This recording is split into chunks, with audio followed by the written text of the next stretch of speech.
በቅፍ ከሚያዙ ልጆች ጀምሮ ከፍ እስካሉ ድረስ ሸሪዓተል ኢስላሚያን ከዛው ከመሻይኾች ጀምሮ እስካሁን ድረስ እውነት በሆነ ዒልም ለማስተላለፍ ለይህ ኡማ ለመድረስ ከቀን ከሌሊት ደፋ ቀና ሲሉና ሲደክሙ ሌሎች ደግሞ ይህንን ሐቅ ጭቃ ለመቀባትና ያልሆነ ስያሜ ለመስጠት ዒልምን በማሰልጠን ዒልምን በማዕራት ፋንታ ውሸትን እያሰለጠኑ ውሸት እየፈበረኩ 24 ሰዓት የሆነ ያልሆነውን የሚያወሩ ሰዎች አሉ።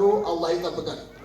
ለእነዚህ ሰዎች ሁላችሁም አንድ መልእክት አለኝና በእንዲህ አይነቶቹ ጀግኖች መልስ ስለሚሰጣቸው መልእክት ቢተላለፍልኝ ደስ ይለኛል። አሁን አዲስ ተነስተው ያንን ውሸት ሒርፋ አድርገው ትናንትና ቤት ለመግዛት ያልበቁት ቤት ለመግዛት መኪና ያልተሸለሙት መኪና ለመሸለም የውሸት ቅድም ይዘዋል።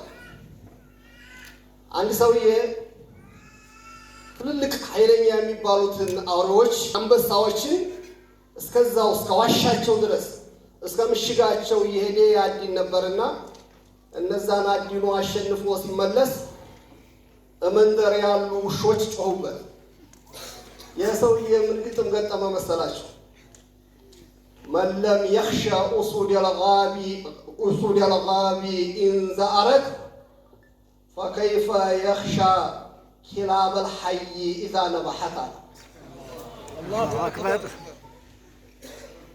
እኔ አንበሳዎችን እስከ ዋሻቸው እስከ ምሽጋቸው እንጂ ሰብሬ ያን ጩኸት መሬት ሰማይ የሚያደበላልቅ ጩኸት እየጮሁ ምንም ሳልፈራ አሸንፌ ተመለስኩ። ሰውዬ የመንደር ውሻ ጩኸት ምን ያስፈራዋል ብሎ ያስባሉ ውሾቹ የሚጮሁት አለ።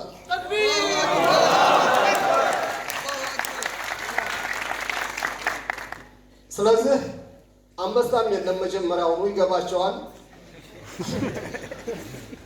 ቢሆንም በተደራጀ መልኩ ድምፁን ከፍ አድርጎ በዓለም ደረጃ ሐቅን አጠፋለሁ ብሎ የተባለን መሬት ዲባቅ የመታ ኃይል አሁን እነዚህ ውሻዎቹ ምናምኖቹ የሳሎን ውሻ ከውሻ ውሻ የመንደር ውሻዎች ያሸንፋልታል ተብሎ ይታሰባል እንዴ?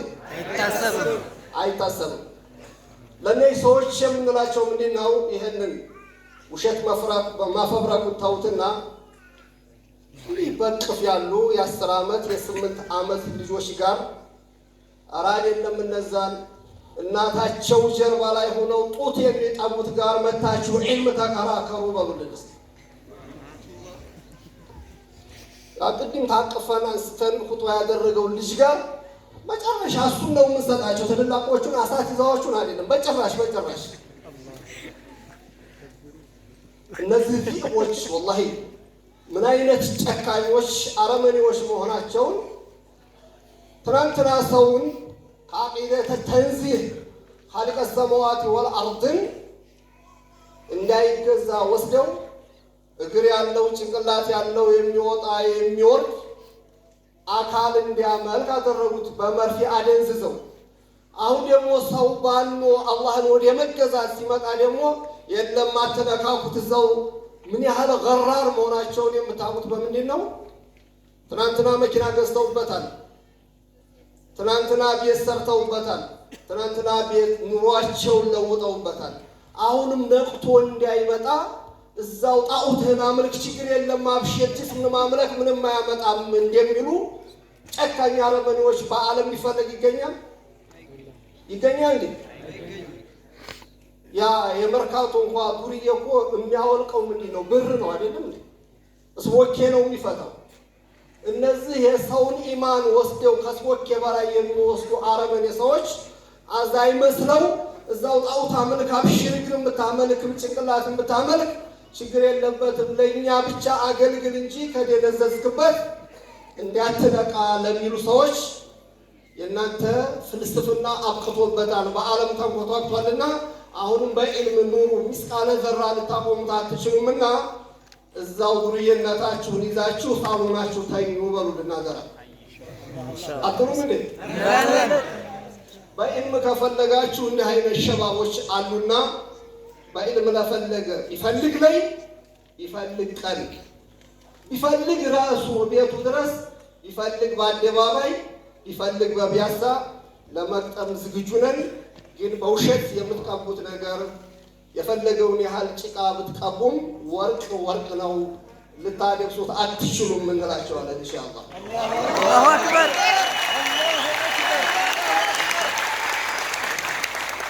እና እነዚህ ውስጥፍፍ ያሉት ደግሞ መግለጽ የማይችሉ ቀርቶ በውሸት የሰለጠኑ ሪከርድ የሰበሩትም ዋሽተው ሊያስቀሩት አልቻሉም። እና እባካችሁ አዲስ ውሸት ተማሪዎች አቁሙ እንላቸዋለን። እናንተ ጎረምሶቹ አትቀርሹ ነው የምንላቸው። الذين هم لا يميزون اليمين من الشمال ግራና ቀኛቸውን ያለዩ በዕልም ሙሰላህ ከሆነ ጋር እንዴት ነው አፋቸውን ሊከፍቱ የሚችሉ? ትልቅ ሸፈቃ ብሎ ማለት እያመለክ ያለው ጀሃነም ነው። ጀሃነም ማለት እኮ ተመልሶ ሊያስተካክልበት የማይችል ነው። ወንድሞቼ እህቶቼ፣ ከዛ ከገባበት አሮንቃ የሚያወጣው ሰው ነው አዛኝ የሚባለው። ባለበት አንድ ሰው ታመም ያለው ብሎ ሐኪም ቤት ሄደ፣ ሁላችሁም እንደምታውቁት ማለት ነው። ያለበት ሱካር ሊሆን ይችላል፣ HIV ሊሆን ይችላል፣ ሌላም በሽታ ሊሆን ይችላል። ሊመረመር ሄዶ በሽታውን ንገረኝ እያለው በሽታው በሽታ ነው ግን አንተን አልያዘህም ብሎ የሚመልሰው ዶክተር ነው የሚመሰገነው? ወይስ እንዲህ አይነት በሽታ አለብህና ሳያጠቃህ እነዚህ መድኃኒት ፈልግ ወይም እንዲህ አይነት በሽታ እንዳይዝህ ጥንቃቄ አድርግ የሚል ማንኛው ነው አዛኙ? እናንተ ጋር ሁለተኛው በሽታውን ነግሮ መድኃኒቱን በአግባቡ ሰዲ። ይሄ ወጣት ይሄ ኢልመን ሷፊ እያደረገ ያለው ጣዖት አምልካችሁ እንዳትሞቱ ባካችሁ።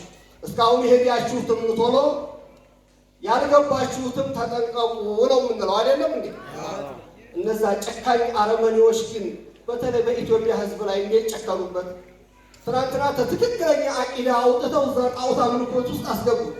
አሁን ደግሞ ከዛ ሊያወጣ አትከፍርም፣ አብሽር፣ ምንም የፈለከውን ግንድም ብታመልክ ምንም ድንጋይ ብታመልክ ዛፍም ብታመልክ ትክክል ነህ አብሽር የሚሉ ጨካኞች አረመኔዎች አሉና በእነዚህ ጨካኞች ሁልጊዜ አትበዝበዝ። እዛ የተጠመርክ ሰው ቀንበሩን ሰብረህ ወደ አህለ ሱና ወል ጀማዓ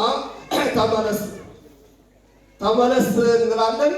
እስካሁን የነበራችሁ ወደ ኋላ ኢንሻአላህ እውነቱን አውቃችሁ ተመለሱ።